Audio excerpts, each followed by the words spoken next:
तो नमस्कार दोस्तों, आप सभी का फिर से एक बार और स्वागत है हमारे YouTube चैनल भोजपुरी पेज में। और मैं हूँ आप सबका दोस्त भाई अजीत यादव। दोस्तों देखिए, प्रमोद प्रेमी यादव जी का कलवे म्यूजिक के YouTube चैनल से एक नया चैता गाना आप लोगों के बीच में रिलीज होने जा रहा है। दोस्तों देखिए, इस गाने का नाम है पियावा दौड़ी करेला।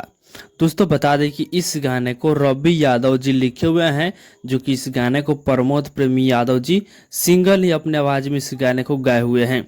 और दोस्तों इस गाने में यदि म्यूजिक की बात किया जाए तो इस गाने में म्यूजिक बना है अभिषेक तिवारी जी, जो कि इस गाना को कल ही के दिन सुबह 6:15 पर यानी 6:15 वेव म्यूजिक के यूट्यूब चैनल पर डायरेक्ट वीडियो रिलीज किया जा रहा है। जिस वीडियो में आप लोग प्रमोद प्रेमी यादव जी के साथ में स्टार कास्ट में एक्ट्रेस को देखने वाले हैं खुशबू पांडे जी को।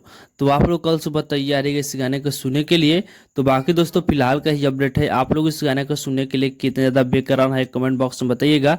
और इसी के साथ हम इस वीडियो को समाप्त करते हैं। ये वीडियो अगर पसंद आया होगा तो इस वीडियो को लाइक शेयर कीजिएगा। बाकी मेरे चैनल को अभी तक सब्सक्राइब नहीं किए हैं तो सब्सक्राइब भी कर लीजिएगा, क्योंकि इस चैनल पर भोजपुरी इंडस्ट्री का हर एक अपडेट सबसे पहले आपको मिलेगा।